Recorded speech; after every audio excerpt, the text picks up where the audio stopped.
Today, what I wanted to talk about very quickly was another core strategy of mine, and that is the idea of intention before intensity. Now, this is something that I teach all the time because it seems very obvious that you would want to have intention before intensity, but very often this is not the case. Very often we just want to go, go, go. And this is something I kind of alluded to and talked about a little bit yesterday in the push-up videos with regards to Melody. And she was just saying like, yeah, when I get into my workouts, I don't want to think, I just want to get her done. Like I just want to go. I want to have that intensity. But the problem is that when we skip the intention and we go right to the intensity, stuff usually goes wrong. We usually create symptoms. We usually create a scenario where symptoms are harder to get rid of. And we create an environment for our body that doesn't allow it to function and heal and create patterns the way that we want them to. So when we slow down and we apply intention before intensity, yes, it makes your workouts maybe not feel as intense at first, but what it does is it really allows you to be able to apply that intensity longer and into the future and harder and more often. So something I tell so many people is like the fastest path to recovery or the fastest path to getting to where you want to be is often the slowest. Because you need to slow it down. You need to rein in that ego. You need to rein in that intensity and be intentional with your movements in order to know that everything is going to work the way we want it to work. Lots of times it's not that your knee is injured or that you have pelvic floor dysfunction or whatever. It's because we've set up an environment by the way that we move and the way that we do things that created this scenario. So we have to retrain our bodies to do the things that we want it to do to eliminate the symptoms or to reduce the symptoms that we have. And so we really need to take a look at what are my symptoms, what brings it on, and how can I take control of that and moderate that and influence the outcome. Because let's face it, you have the opportunity and you have the power to influence the outcome of your symptoms. Yes, you need to learn. Yes, you need to take a step back. Hey, Haley. Hey, Shauna. Hey, Miria. But you have the power. And that means you just need to apply intention before you apply intensity. And it might be just slowing down for the first few reps, or it might be slowing down and being very intentional for just the first round. And then the last few rounds you can do without having to be so intentional and focused. It may be that every workout for a month needs to be very intentional and a bit more controlled and focused in on the breath and, not posture, but, what's the word I'm looking for? I'll think of it. Anyways, so intention before intensity is really, really important. Hey, Jen. And I want you guys to always think about this. Like when you start to have a symptom or a symptom pops up or you're kind of going to, I want you to apply this. And this really helps you apply that finding your fence strategy, your attention to task, right? Intention before intensity allows you to apply those other strategies so that you can be very intentional about what you're doing, why you're doing it, and what the outcome is that you desire, right? If we're just going and getting it done, really the only focus that we're putting on is intensity. And if we're just going for intensity, then it could be that the intention of the workout is lost, right? If your only intention is to try to burn calories and lose weight or whatever, or burn off the cinnamon buns that we ate, then that's your intention. And you can go for the intensity. But keep in mind that might not do your symptoms a whole lot of good. It could make your symptoms worse, right? So you always have the control.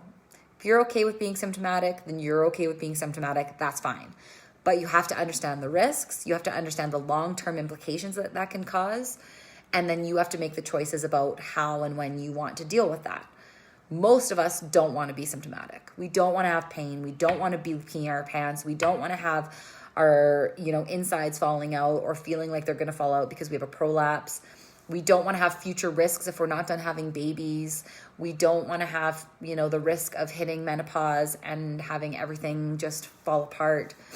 We want to reduce that risk, most of us. And that means bringing that intention in, using that intention to go through the proper strategies and the proper steps to decrease our risks, to help our symptoms get better, to help our body adapt to what we want it to do. And then as that happens, then slowly and gradually the intensity can build. And when we build that intensity going through those proper channels, then we know that we have a much better chance of managing and coping with symptoms down the road. Something I also wanted to touch on today was the, if you've never heard of this before, it's called a biopsychosocial component of what we do.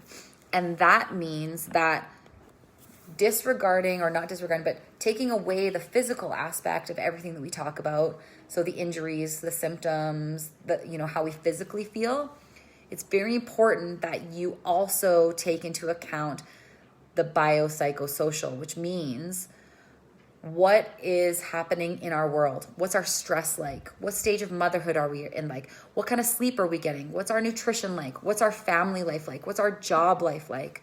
What are our relationships like? Do we have a mental health situation happening? All of those things are super important, and they absolutely impact what our physical body feels like.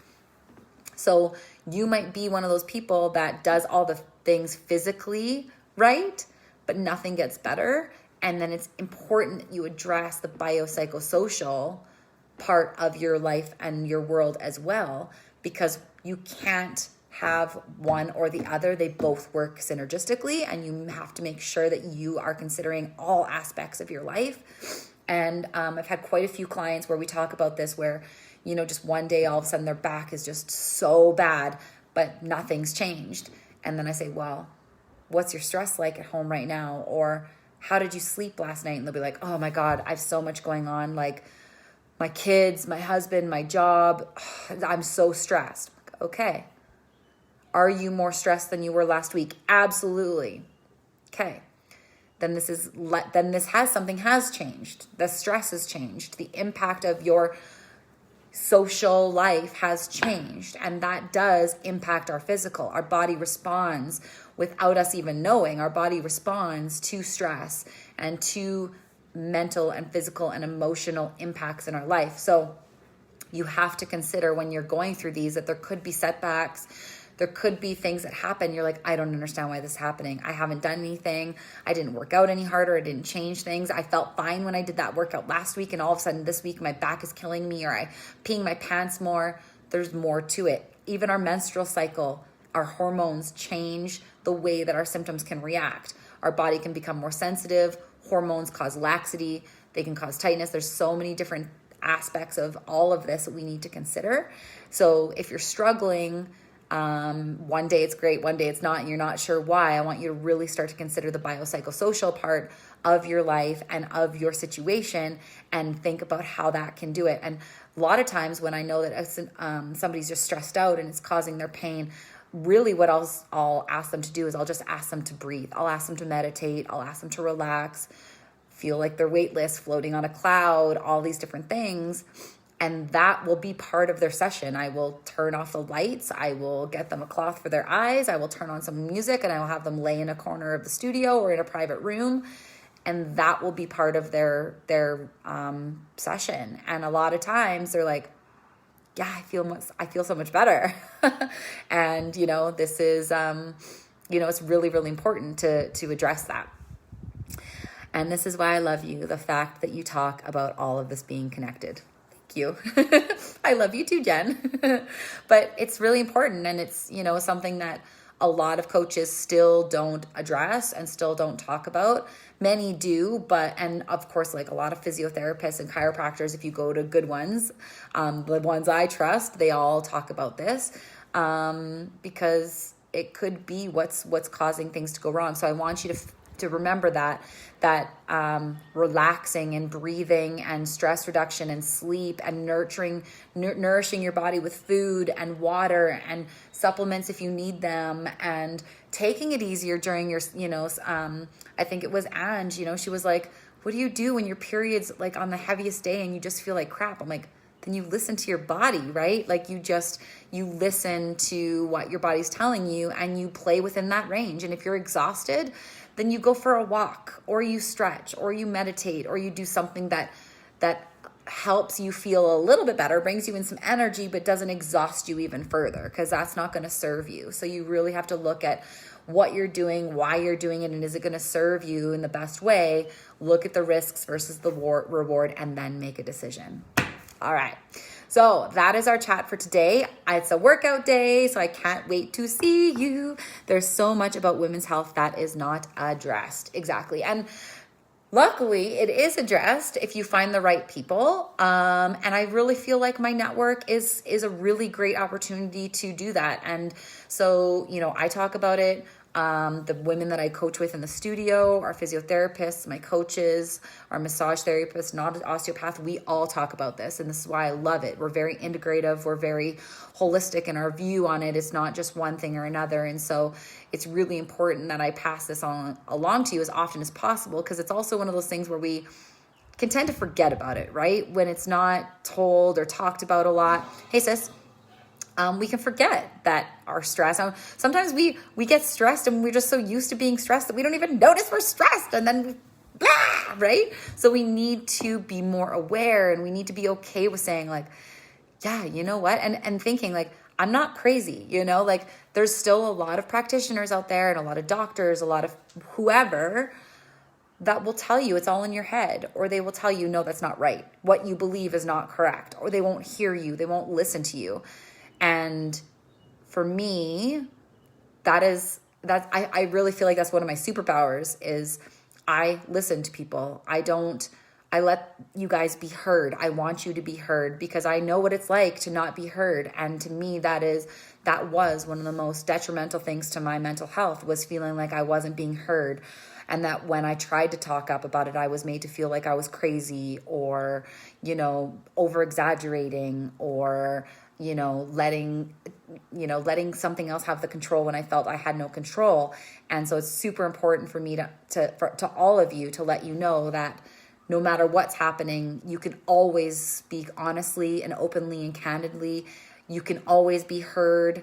I will always hear you. I will never tell you that what you believe is wrong is not wrong.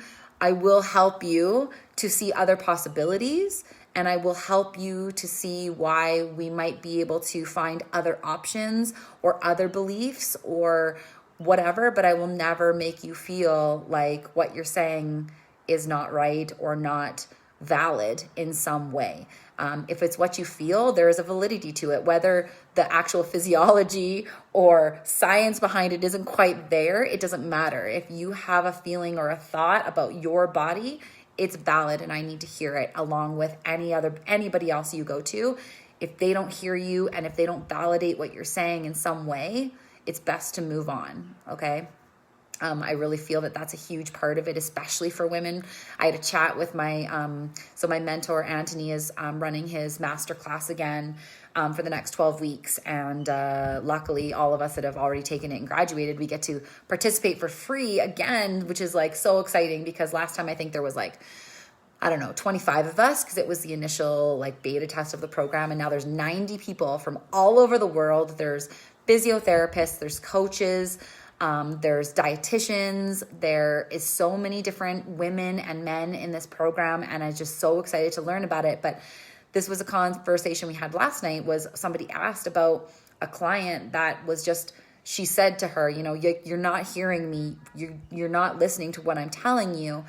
And for me, and she's a mom, and it hit very close to home for me. It hit very close to home, and I immediately knew what she needed to do. And I'm so glad that Anthony said, I think what it sounds like is you need to validate what she's saying and validate her feelings, rather than just, telling her well, no, this is what we're going to do. And it can be something as simple as saying, I hear you and I understand how this must make you feel.